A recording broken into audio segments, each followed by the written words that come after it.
Good morning. Join Nook Book Club and welcome back for another book club interview. Today we have author Jabez in the house with us. I know y'all gonna say it. I say it all the time. Allenia always says, I am so excited, but I am. Y'all just don't know. You don't know the backstory to this. But I am so honored that Jabez has allowed us to be able to discuss and read her book, Before Journeys End. Look at that. And we have some juicy bits and things that we are going to discuss in regards to this book. And I want to get started with this. And so I've learned to be grateful for a great many things, even my pain, because there are no coincidences, just God's plan. This book is filled with gripping stories of spiritual warfare that will shock you, encourage you, and spur you into thinking outside the realm of the obvious. I hope this book assures you that God certainly hears each and every one of us if we are willing to listen. One of the things that I like to encourage you to do is to listen. It took me years to understand that I wasn't listening. And it wasn't that God wasn't speaking to me in the way that I could hear what was needed to be heard, because Allenia hears God literally in her own voice. And that would be God saying, girlfriend, don't do that. Why are you spending that money? Girl, why did you say that? You need to go apologize for that. I mean, that's real things. And I'll say that. So people think that when you're walking around the house thinking that you're crazy talking to yourself, mm-mm. No, no, no, no, no. Not all the time. Now, sometimes it might be because you done had a fit or something like that. But most of the time, it's God working out something in you. Some people get it like that. I know when I get a good idea, I get chills. Like even when I'm talking right now, y'all, I got chills going up my arms because I know that this is the right thing that I should be doing. And a lot of times we don't listen to those things. It may not just be a voice, it may just be something that happens, a nudge in your stomach, right? or or some people get tired, like get very tired, and they're like, I can get tired out of nowhere, and you go to sleep and then you wake up and Lord knows you got the idea right there. And that's because that is God speaking to you in the way that you should be able to hear. But listening takes work and it takes time. And I know that any journey that you take, if you are one of faith, that listening to what God has for your life is so critical. It's so critical because you will constantly make these same mistakes. Now, sometimes we can be given something and take it out of context. So that comes with growth. And in the midst of growth, because that's what God wants us to do with the words that we read in the Bible, things that we hear from other people that are important to us. And, you know, a lot of times we don't want to take those gradual steps to learning and making those mistakes, failing forward. And as you grow and as you learn, you will be able to hear God the way that you need to hear God. Today, a memoir by Jabez, Before Journey's End, is just that. It's her journey. Not mine, not yours, but hers. Let me tell you something.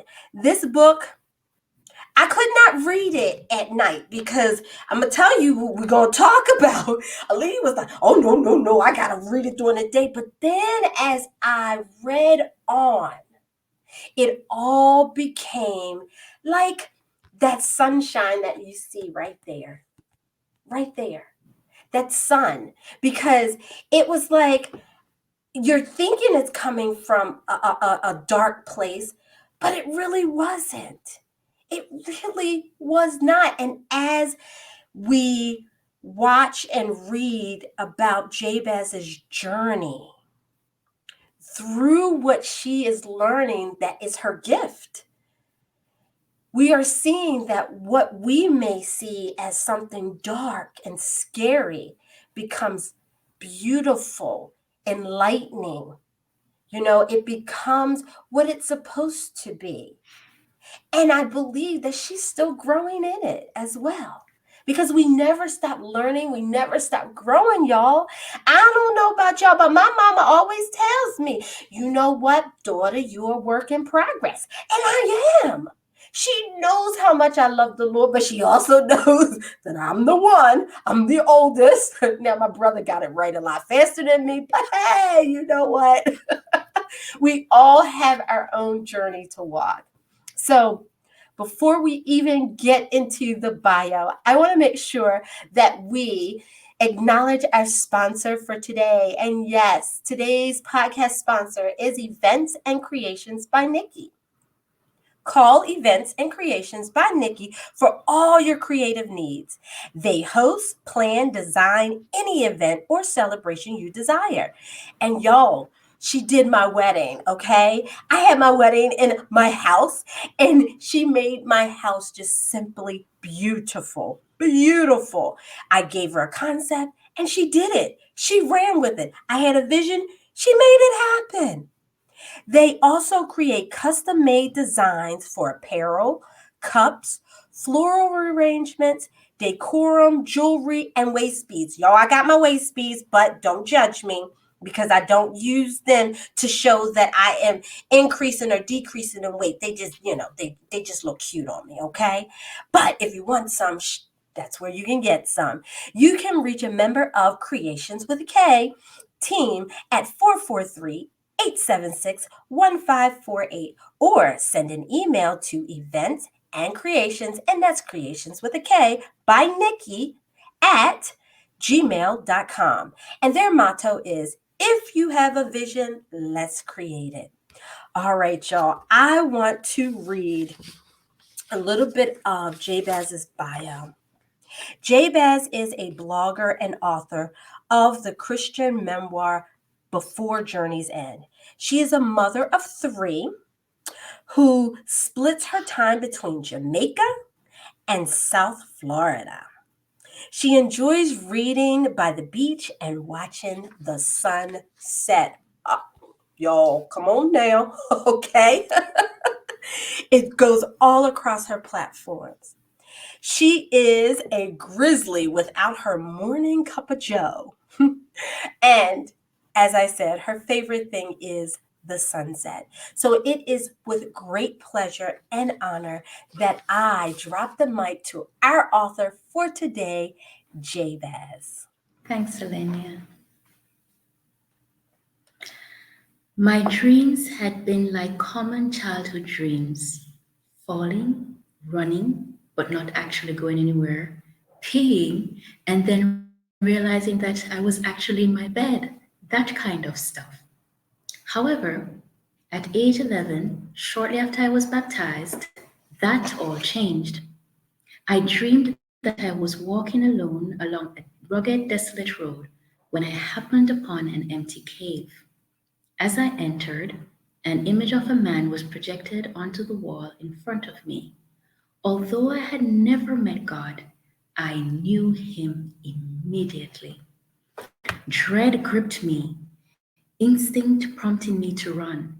However, transmission glitches between my brain and my feet kept me planted firm. In a fearsome voice, God said, I'm giving you 3 rings to look after. As he spoke, 3 intertwined rings of different colors appeared in my right hand. I gasped, almost dropping them.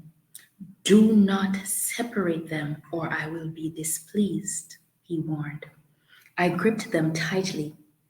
I will be giving you instructions regarding the rings, instructions that you are to follow to the letter. Failure to do this will have dire consequences. Almost immediately after he said this, a deafening boom resounded outside, shaking the ground beneath my feet and dislodging myriad rocks from the walls and ceiling.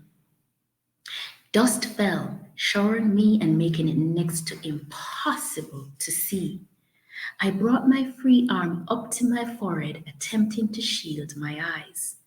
The cave rumbled as if getting ready to jettison me from its bowels. I choked on the thick air, sputtering and coughing, glancing around frantically for the exit. Clutching the rings to my chest, I bolted outside. I pulled up short at the scene of death and destruction. A multitude of dead people in white, tattered clothing were walking by me. But it was not like a scene from a phantasmagorical zombie movie. There were no gimmicks like partly rotted flesh, no incessant hunger for fresh, and no Frankensteinian stomp. The scene was no less terrifying, however. I watched, barely breathing, as they meandered by, unaware of my presence. When I woke up, I was mortified. I was on God's radar. I honestly thought that when the big moment eventually came, it would feel a whole lot different than it did. 3 rings for weeks, not saying anything to anyone. Since I was 5 years old, I had been most drawn to the Bible stories in which God gave premonitions to his people. I never tired of shadowing Joseph on his journey to fulfilling his phenomenal purpose. No matter what happened to him, he had a single promise made to him in 2 premonitory dreams.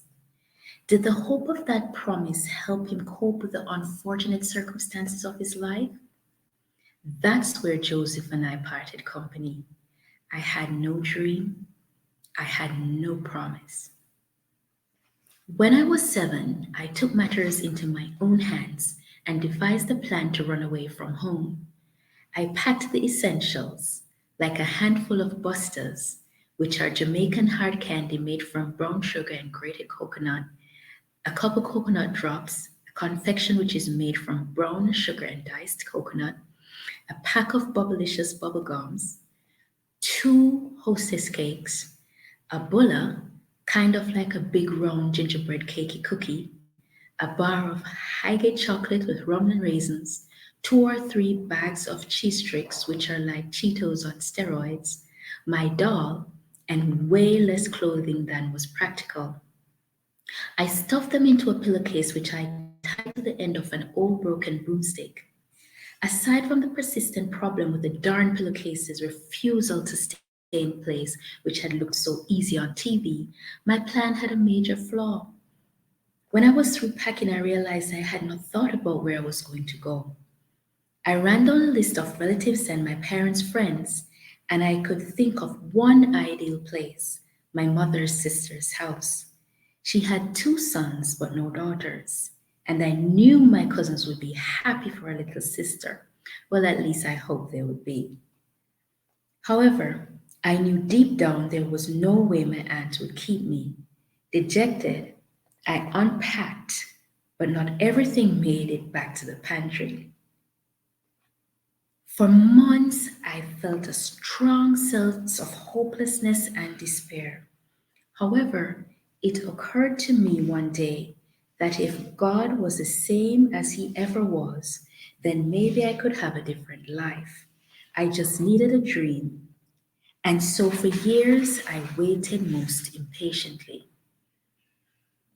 By the time I was to enter the 9th grade, my parents sent me to an all girls boarding school 2 hours from home because it was reputed to be one of the best on the island at rearing up proper ladies. This school was way in the bushes and way atop a hill and in a place that people in Jamaica would refer to as being behind God's back. That means it's isolated and it's in the bush. While I could care less about decorum and was more than happy to talk with my mouth full, chew gum noisily, and rest my elbows on the table, I was relieved to finally be away from home. The rules were stringent, but I really didn't mind because, funny enough, I felt like I could finally breathe. As the months passed, though, the novelty of my new digs gradually waned and disillusionment set in. I felt out of place and all alone. God was giving me dreams but remained distant. I had no one with whom I could discuss any of what I was experiencing. One of my housemates was Emma, my sister who follows me, but I had never told her any of my dreams and I was not about to start. Although she was mature and a very devout Christian, our church belonged to a group of ultra conservative Protestant churches, so I wasn't sure how she would react. My other housemates were a bunch of 11 and 12-year-olds with whom my most serious conversation was whether Michael Jackson was cuter than Prince. I needed God to talk to me, but not. I was in desperate need of the God of everything else I believed him to be. Each Sunday, I hopped from church to church in the town nearby, never feeling fulfilled. I looked for God, trying to find him in everything: the smallest rustle of a leaf, the slightest brush of the wind, the softest patter of the rain, the faintest twinkle of a star, the mightiest roll of the thunder, the sweetest smile on a face. However, my favorite place to look for him was in the vermilion of the sunset. Many evenings I would drop what I was doing, hoping to meet him there. I would sit on a metal rail outside my dorm and just gaze out at the vast expanse. No matter how I did this, however, nothing changed because God was only what I imagined. One moonlit Friday night, I sat alone on a stump of an old tree in a deeply wooded area below the quadrangle. I knew it wasn't wise, but I felt safe because the luminescence of the moon afforded me a modicum of visibility and a glimpse around in the distance. God, I cried desperately, I feel so all alone. I know that you're everywhere, but it's like you're a gazillion miles away. Where are you? And in the quiet of the woods, I heard his voice soft and kind. I am right here. I slumped forward as I let out a huge sigh of relief. What took you so long? I whispered, tears slowly running down my cheeks. I really didn't care for an answer. I was just happy to finally meet him in the physical realm. He was so much more than I had imagined, and I recognized exactly which God he was. I had met the God of love, and for the first time in my life, my tears were of joy.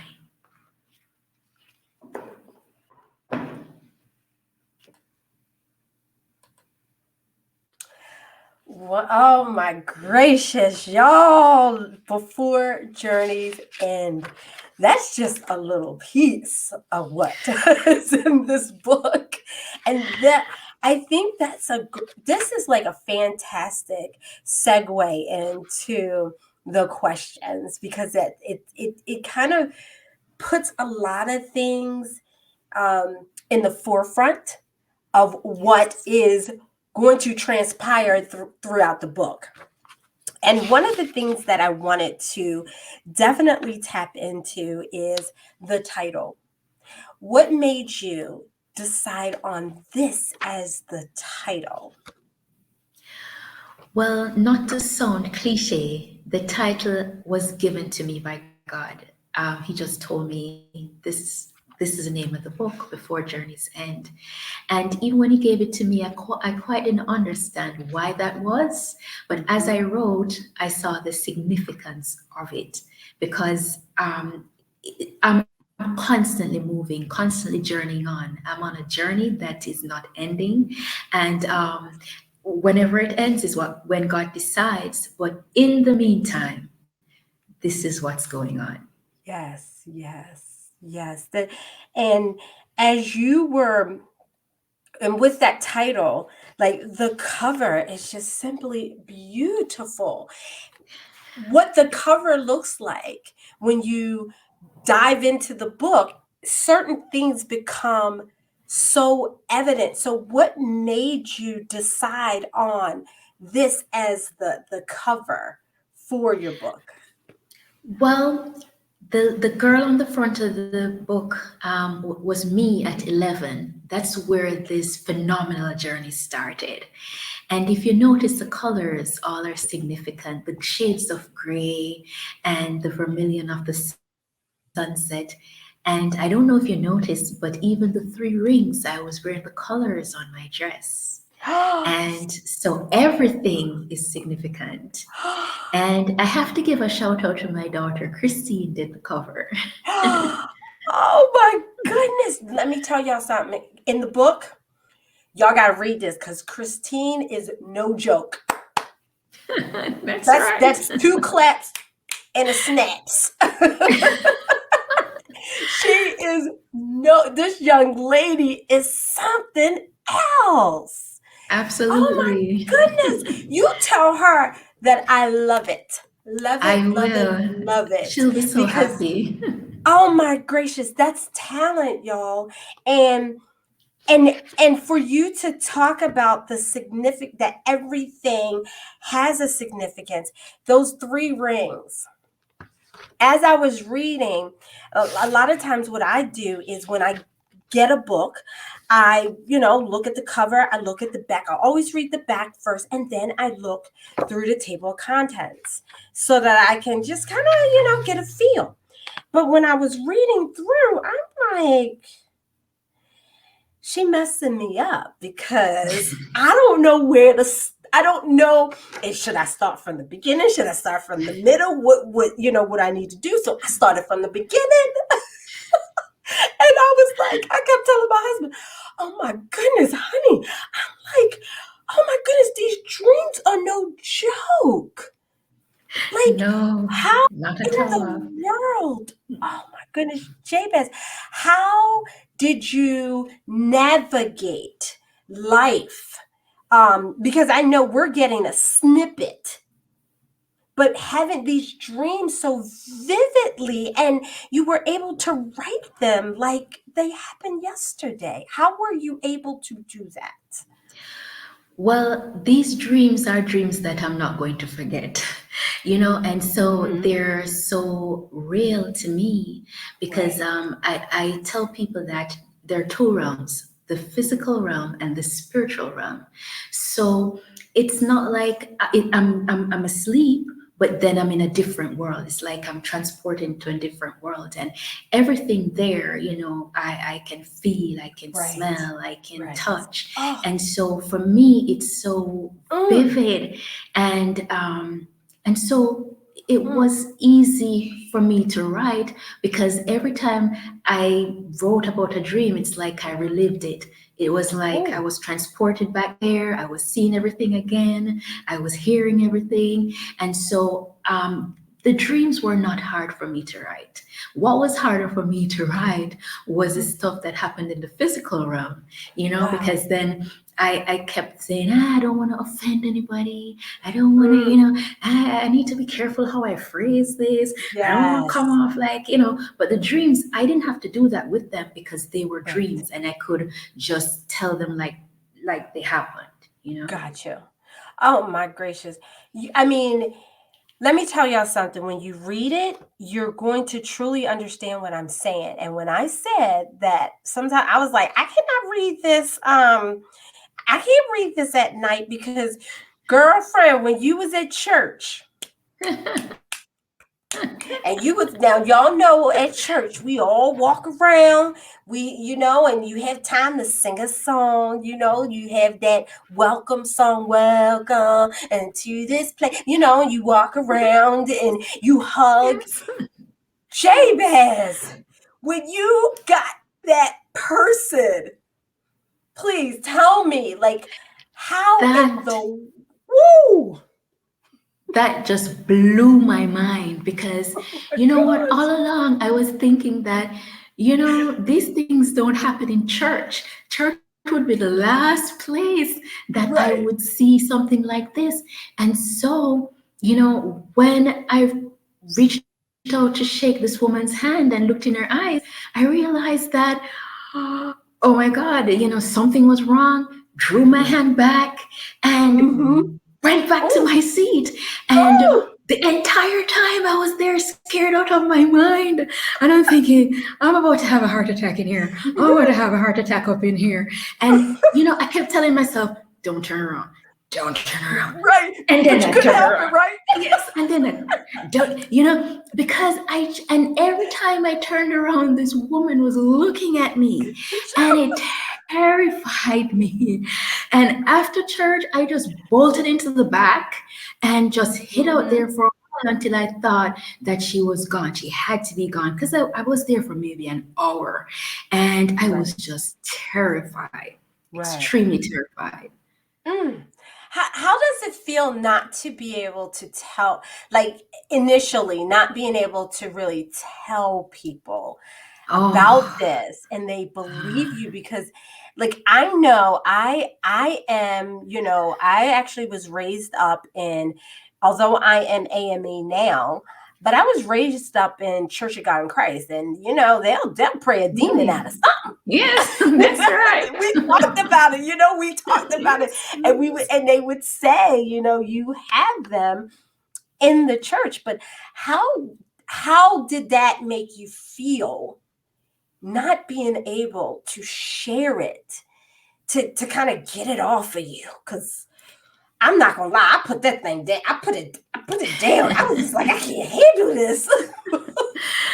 It was extremely hard for me because Mhm. unlike you, I didn't grow up in like a, a, a a kind of charismatic church where Right. that stuff is normal. I grew up in Hmm. a very quiet church where if you say amen too loud, the pastor looks around at you, like Oh gosh. the Right. women can't speak, that kind of thing. Hmm. So Right.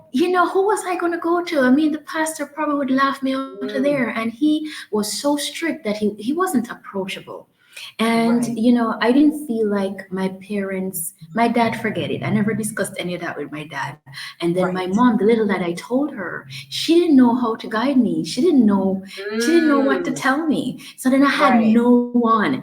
And then as you read, like Logan, I couldn't talk to Logan either, my husband. At the Y'all, we're time, I gonna talk couldn't about talk to Logan in a minute. Logan at all. Hmm. And so I felt Hmm. isolated. I felt alone. I mean, I had friends from high school that I knew for Right. years and years, and they knew nothing about this because I didn't feel comfortable discussing it with anybody because I felt, what, people are Mm. going to think you lost your mind, you know? Right. And Hmm. yeah, you're crazy. You're certifiable. Something's wrong with you, Right. Right. So Right. yeah, it was not a And, good feeling. right. And I'm sure that, and when you said Logan's name, I'm like, oh, girlfriend touched on it now. Now we get ready getting some juicy. Y'all, I Oh, we're told y'all gonna we were talk getting about some juicy. Logan. Because let me tell you something about Logan. Logan made me mad several times. Well, you understand what I went through, right? Yes. Oh, yes. I mean, let me tell you something. So your relationship with Logan in that I think was like a huge part of a lot of things because of who he was attached to. Yes, yes, And absolutely.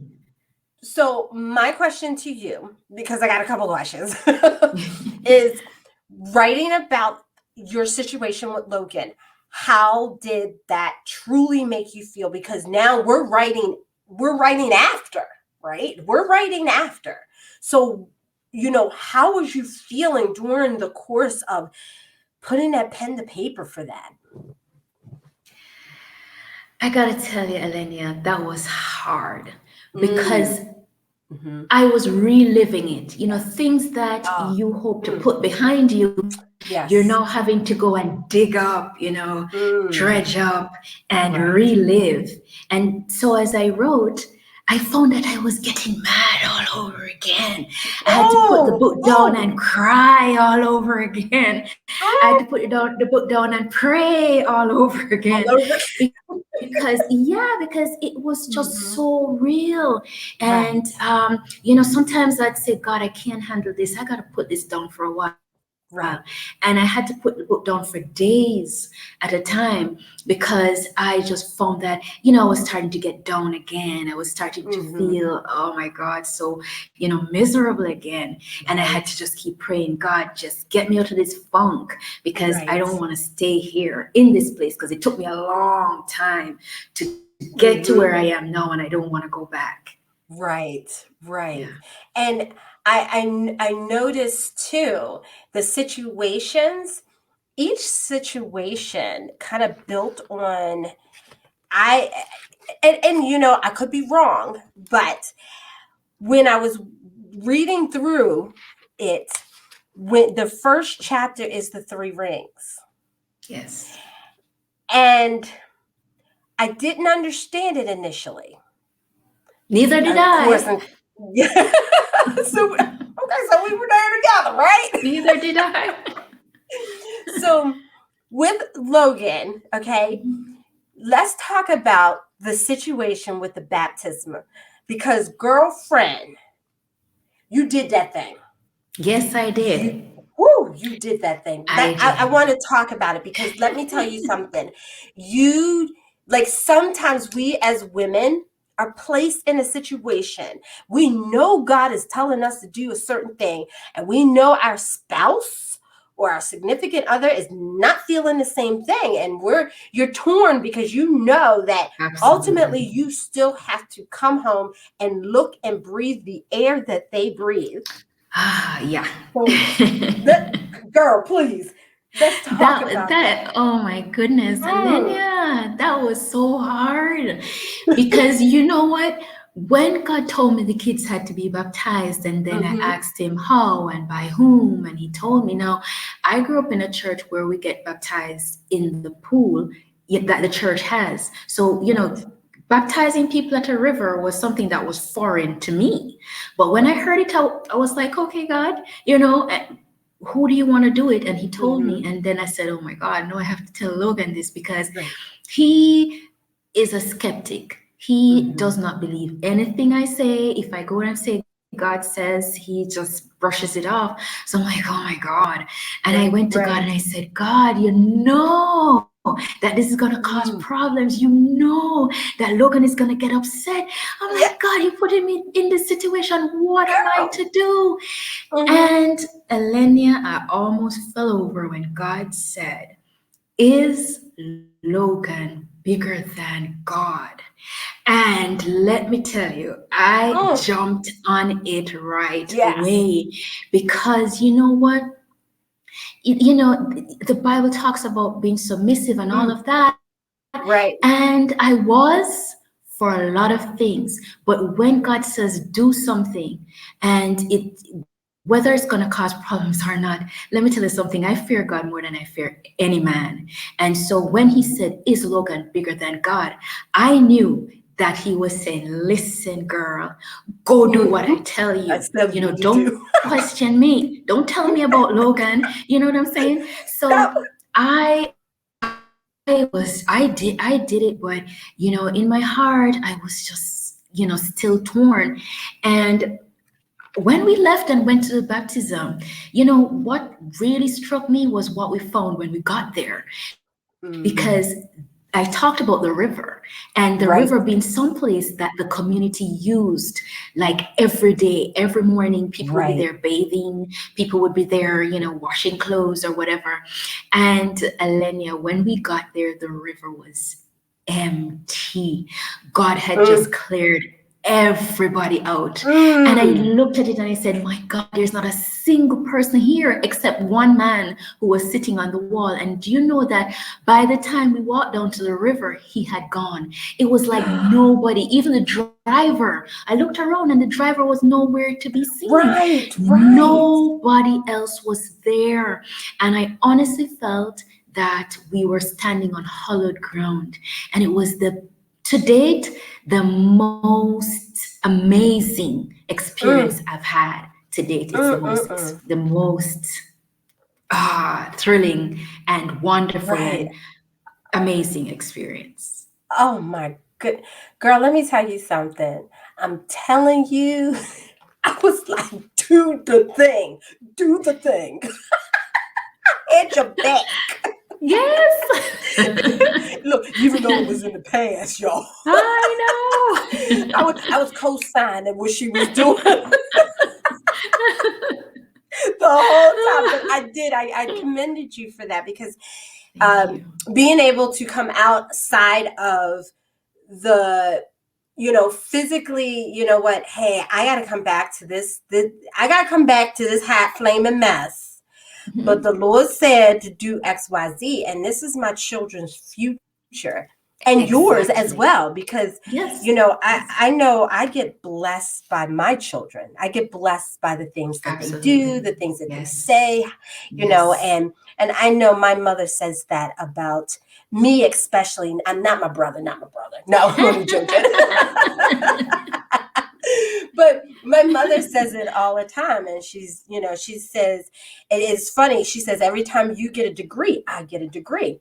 So Wow, when that's your amazing. babies Yes. got baptized the way that it was Yes. spoken to your heart and your mind, that was cleansing you as well. And Exactly. that's how I Exactly. got that. Yes. I'm getting chills. I'm getting chills Yes. again, y'all. Yes. And you know what? God gave me the chapter name, and the chapter name was Baptism by Fire. And Mm, so that was it. So when you said it was a baptism or a cleansing for me as well, you're absolutely right. You're yes. absolutely right. Your titles are just your chapter titles are awesome. Are awesome. Thank you. The one that I want to go to is Real Me. What made you name that Real Me, that chapter? Because a lot happened in that chapter. A Absolutely. lot. Yes. So, where did that come from, and why was Real Me where you wanted the title that you wanted to choose for that? Well, all the titles were given to me before the book was actually written. Oh So my. one day God just started talking to me, and I grabbed a piece of paper and a pen, and I just started writing. So Oh I my got God. all the chapter names, and the only one that's not in there was one that I thought could have been merged, with another chapter. And Mhm. so I prayed about it and did that. And so everything else remained the same except one chapter that was taken out. And when I got to that chapter, I realized why God told me to call it Real Me, and that's because it was about introspection. Mm, It starts out like this. There's the me that I perceive myself to be. right. There's the me I project for others to see. And then there's the me that God sees, and that's the real me. And, Mm, when God started to show me these dreams the way He saw yeah. me, I cried, boo hoo, bawled like Mm, a baby. Because you know what? I just I see myself as a good person. I mean, I'm right. kind, I'm Right. nice, I'm friendly, I give of myself, I give to others. Right. And I'm thinking, oh, I'm a good Christian girl. And God says, no, honey child, that's Mm, not how I see you. You have a lot of issues, you have a lot of problems, you have some stuff that I need you to lay right. down. Because no, no, Mm-hmm. no, your heart's not right. And Right. that's the part of you that I'm seeing. So it doesn't matter what you think about yourself. or Right. how you project yourself for others to see you Mhm. like as this fantastic Christian Right. girl. I see your heart. Mm. And I know that you're not who you're projecting yourself to be. Right. And so he had to talk about my heart and address Mhm. my issues. Right. And, I cried because I was like, oh my God, I'm a horrible person. I was just Oh. dying. He was showing me that I was unforgiving, that Mhm. I was bitter, that I was Mm. angry, all Mm. these things, that I was Right. holding on to, and I had a dream about a bus and how the bus was loaded with all of my stuff.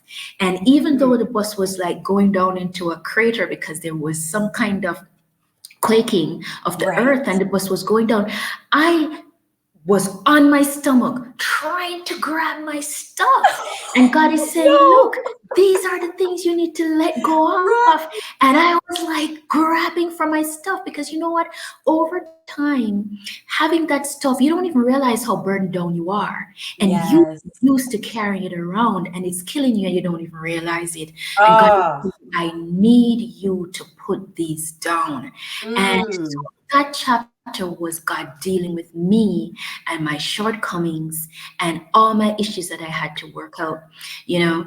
And after that, I was just like, and then God took me to Colossians 3, where it's talking about all these things. Hey, if you're in Christ, then you're a new creature, and all these Right. things you're Right. supposed to set aside.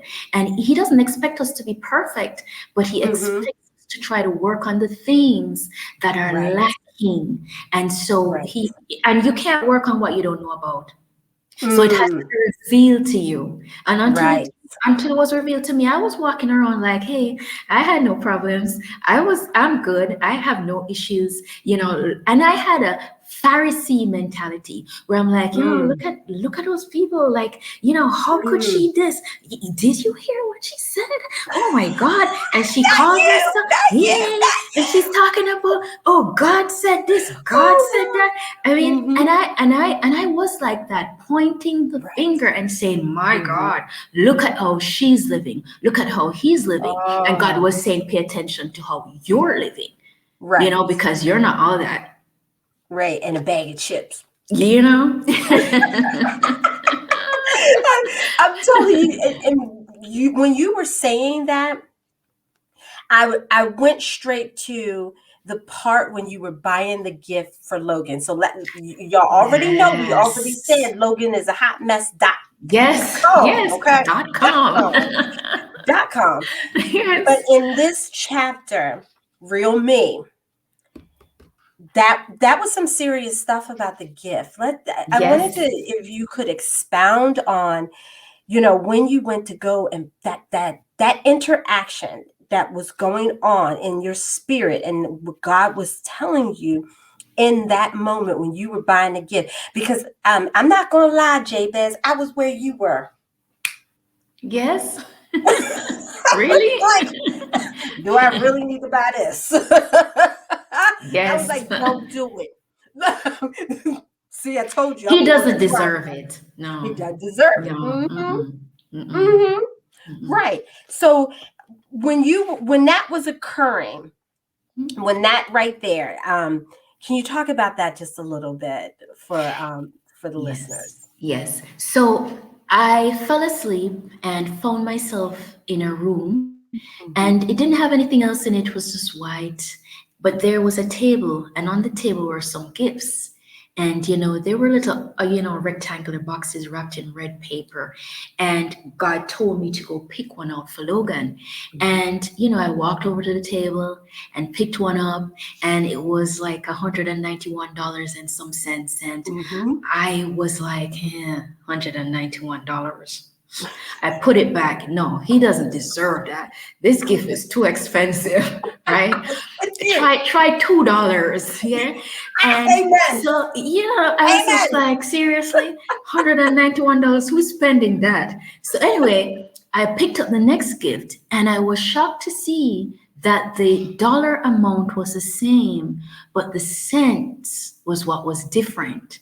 And Mm. so I was like, no, too expensive. Putting that back as well. Picked up Mhm. the next gift, and it was also the same dollar amount, but just the cents that were Right. different. And, and then I was just like getting frustrated, trying to, put it back, put it back, put it back. But Mhm. only the cents were different. And I Right. was getting very frustrated. And as I was about to put down one of the gifts, God said, no, not so.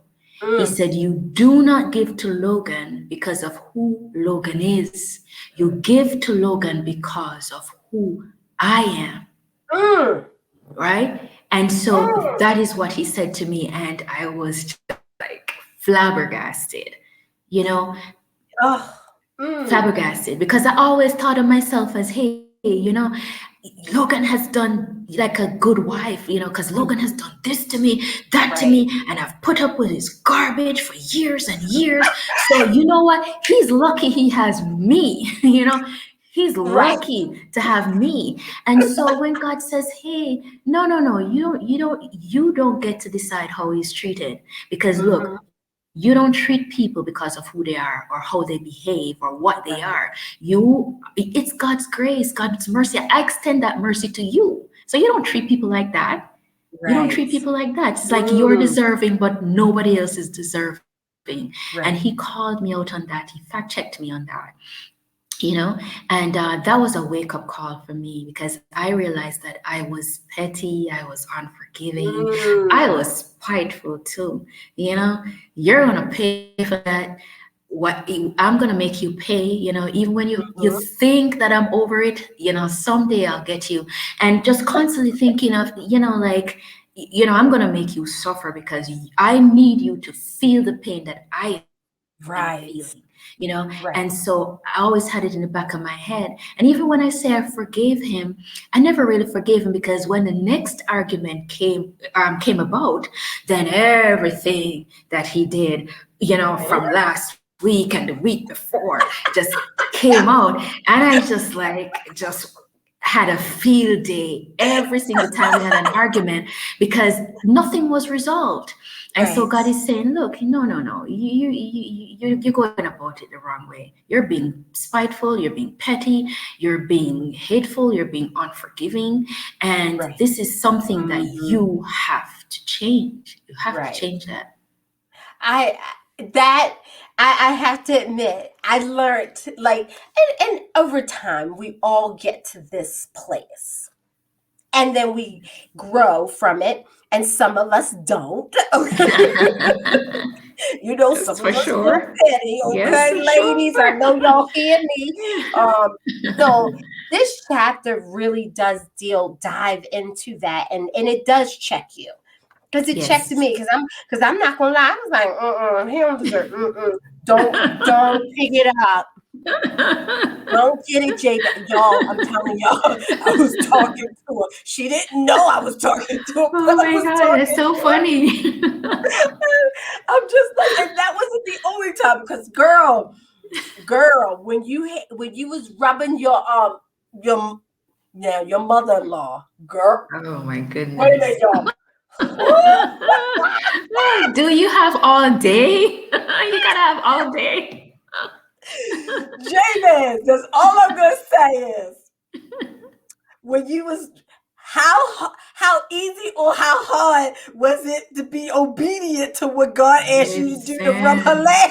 Oh my goodness. Listen to me. And you would have to understand the relationship that I have with this woman because, oh my God, it's I gotta toxic. read the book. It I gotta is. read the book. I mean, the relationship is just horrible. And I didn't even, that was the surface. I didn't even, you know what? I didn't even scrape the surface. Whatever I Mm. put there, trust me, it's 1,000 times worse.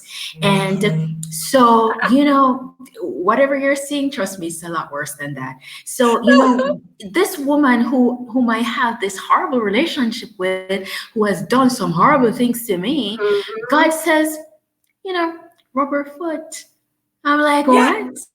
He said, rub her foot. I'm not rubbing her foot, because that's Constance, and You know, when God told me the third time, I was like, oh my God.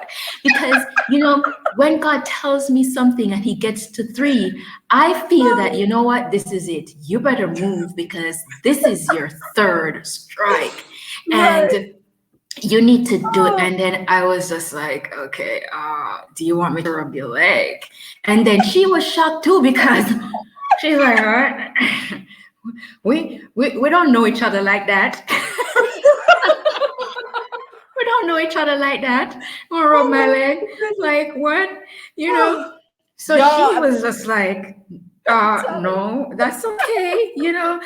She's like, Eustace will do it. And I'm like, no, I'll do it. Because I knew that if I didn't do it, I'd be in trouble. you. Right. And this is the thing, it's like obedience. Oh my God, that's the hardest thing. It is. Sometimes, because it might seem like a simple thing. Somebody's Yeah. ailing, God says, rub her foot. It should be simple, but for me, that was very hard. So the Mm, simplest thing often is the hardest thing, right. and Right. and it tests our obedience, Right. Mm, I did it, but kind of not with a willing heart. I just did it because I didn't want to get in trouble. And right. Right. we have to check our motives for doing stuff as well, because Mm, we can't be doing things only because we're afraid of going to hell. We have to do right. things because we want to do it. It's what Hmm. Christ requires, and Right. we have to be willing. And I was not willing. Right. And worse, when I got to talking to them, that conversation just went south really, really quickly. And Girl. I was ready to leave. And, I said, when I got out of there, I tailed it out of there and I'm sitting in the car, Mhm. God says, go back and hug them. I'm like, what? What? You You mean think I said they what to with you? they had just crucified me, Yes. and God is saying, go Mhm. back and hug Mhm. them. Mhm. Because you know what? At the end of the day, we Right. have to show the love of God. And the forgiveness that God shows us, we have to extend it to others. Right. And so I went in and they thought it was kind of, you could see that they're thinking, where's she going? Like, what's wrong with her? Did I'm she sure. lose her mind? Like, I'm sure. but I hugged them and I said, thanks for having me, whatever. And I got in my car and I was like, God, what was that? You What? know, what lesson? I'm like, what lesson was that, God? What lesson was that? Mhm. And he said, look, that wasn't a lesson, that was a test. That was a Ooh. test. Ooh. And Mm. Allenia, I have to tell you this. Jesus said, look, love your neighbors.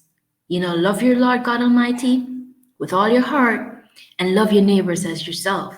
And the question is, who is your neighbor? And Mm. we think of our neighbors as, people out there that don't have anything to do with our circle that we're in. But your Mm. husband is your neighbor. Your daughter is your neighbor. Your son is your Right. neighbor. Who is Right. inside your house is also your neighbor. Right. And, so whether or not she's family, she's also somebody that God requires me to love Mhm. because she's my neighbor. And Right. so, I started viewing her and even Eustace differently, even though I continue to keep my distance, because forgiving doesn't mean that you have to be all up in the people's face. It Right. simply means that in your heart, you've let go of whatever it is that was done to you. But you don't have to constantly be surrounded by them or whatever, but in your heart of hearts you don't have them up for anything. And Right. so I had to get to that place where no matter what she did to me after that, I'd Mm. blow up and get mad, but only for a while. I'd go right to saying, you know what, God, she doesn't Mm. even know what she's doing. She Mm. doesn't know. So guess what? I know. So I So, am gonna let it go. I'm right. gonna forgive her. I'm gonna release it. Right. And I do that a lot, a lot, a A lot. whole lot. A And whole lot. I've said to God, Oh. listen, this 70 times 7, she's maxed out. Logan is maxed out on his 70 times 7. They're all maxed Right. out. You know what I mean? They're just like, they're just living on grace right now where I'm concerned. And I had to really, when I said that, I had to think about it, and I'm saying, you know what, God doesn't count the amount of times he forgives us. And I'm sure, like, from ever since, I was little until now, he's forgiven me more than 70 times 7, and he will continue to forgive. So Right. I don't need to be counting and keeping check, and, oh, they've like surpassed the 70 times 7. Yeah. it Yeah. it is just that, hey, every single time that somebody does something to you that that hurts you, that gets you mad, you need to let it go. These are the things that God expects, and it was a hard lesson to learn, and I'm still learning because it's Right. not easy. Right. Whew, Jabez, I'm telling you, I got two more questions, and I do not want to end without asking these two questions because one of the relationships that I really commended you for is the relationship with Caleb. Um, Yes. when writing that, when writing about Caleb, because your dream was no joke. It was Oh no no. joke, but then it kind of did a turn. It did a turn. Yes, it did. Can you just kind of talk about that dynamics with that dream and how when it all happened and it all occurred, because understand, y'all, she's not just having a relationship with just her husband. She has, his extended family. And that's why I said Logan is a key to a lot of other avenues in this book. So it's your Right. children, it's Right. his parents, it's all of this Right. extension. Yes. So could you Right. just a little bit about the dream, Caleb, and the whole of it? Yes. Caleb's chapter was hard to write Mm,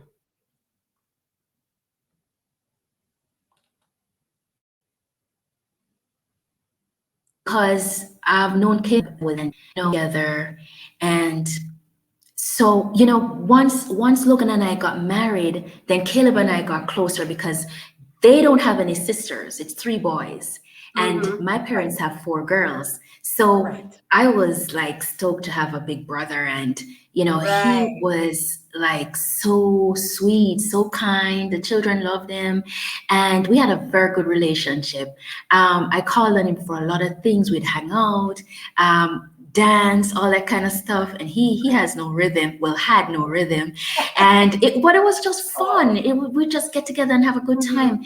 And listen, Allenia, when I got the dream that something was going to happen to him, Mm, I I I couldn't accept that. And mm, so, I said, when his wife said to me, when Colette said to me, I maybe it's not Caleb because dreams don't walk straight. I jumped on that. I said, yes, dreams don't walk straight. right. Maybe it's not Caleb, maybe it's somebody else, that kind of stuff. And so when it happened, I was devastated. Oh, girl, And God. I was just, oh my God, Mm, heartbroken. mm, And I don't know, that was hard to write. And even now, sometimes I'll hear a song, or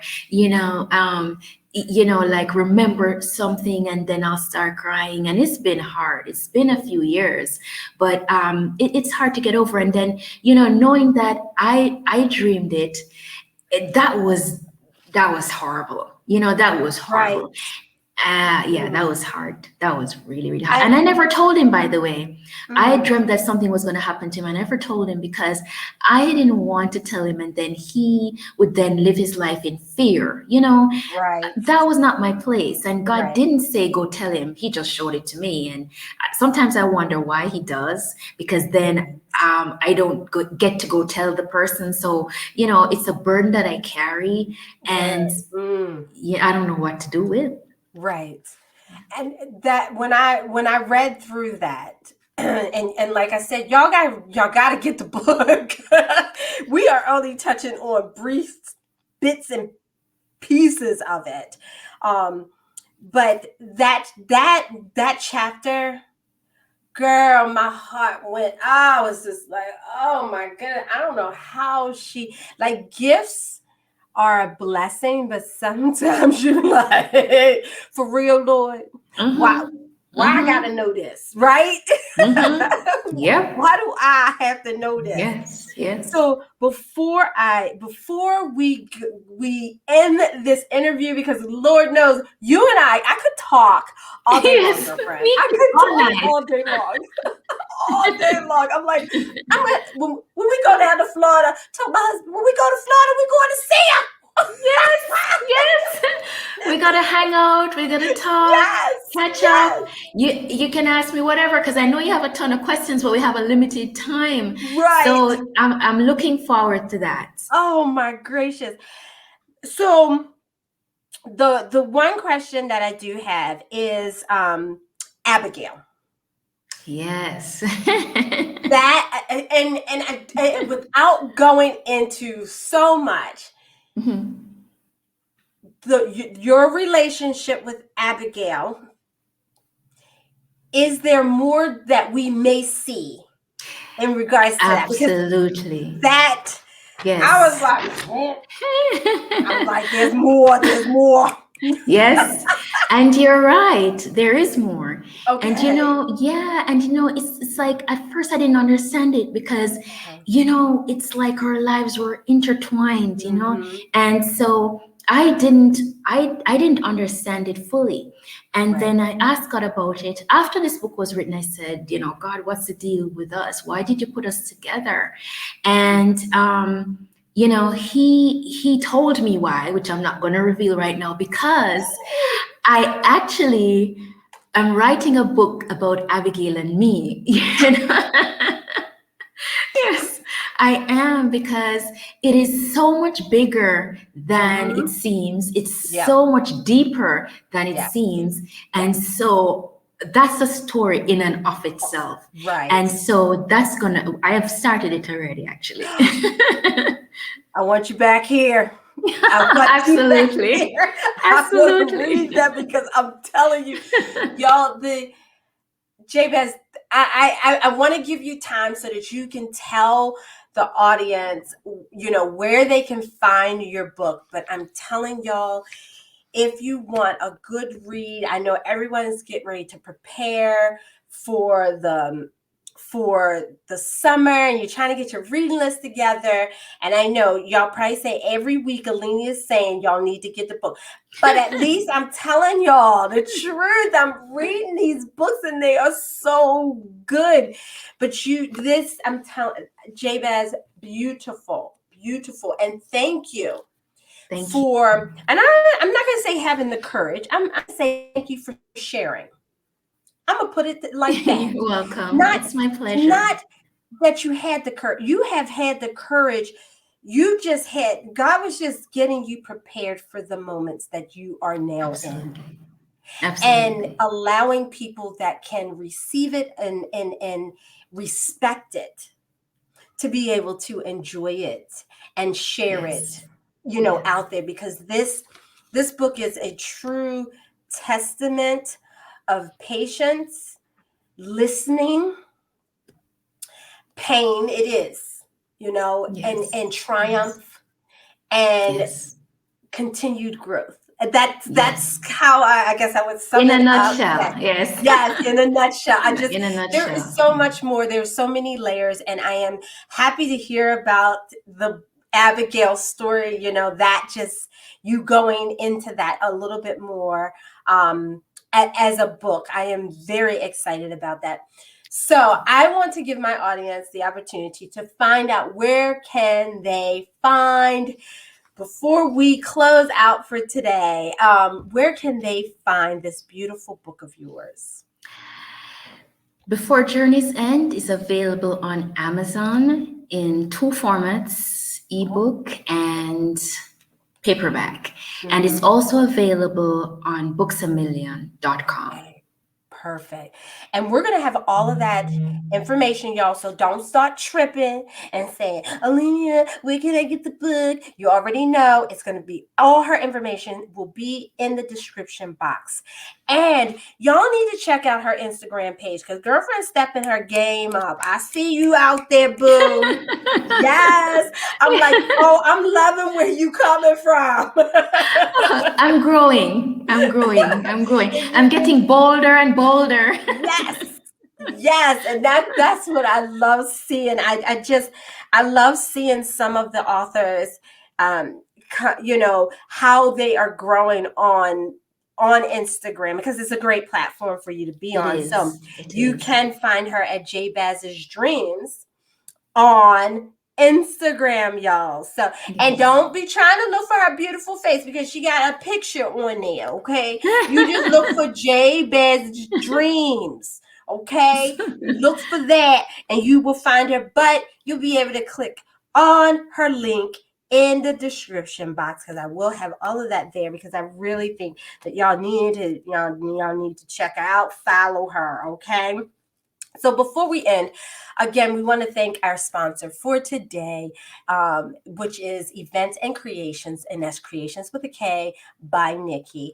You can actually reach out to a member of the Creations team at 443-876-1548 and send an email to them also at events and creations with a K by Nikki at gmail.com, where their motto is, if you have a vision, let's create it. So before we end this, I want to read a little something that really kind of stood out for me. There's so many things, but I wanted to kind of end the conversation with the conversational interview. That Sunday in church, I found it hard to concentrate on the happenings as I sat in deep contemplation. God told me to open my Bible. I didn't flip through it, I opened it once, and immediately before me was Psalms 91. As I read it, I was moved that God sought to further reassure me through scripture that I had nothing to fear from the enemy, no matter how close the encounter. And that's something that I want to leave you with.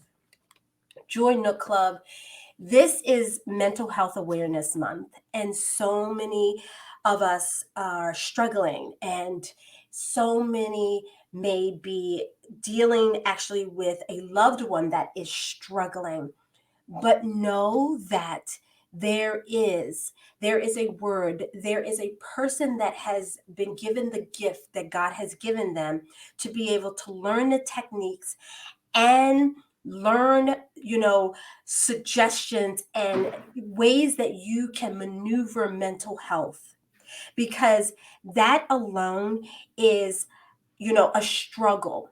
And when we feel like we're alone, we have the word of God, and we do have other people that are out there advocating Amen. for our well-being, our mental health. We have and I love to say that we do have in the Joy Nook Club Dr. Stacy Stanley, who is licensed in dealing with mental health for women and children.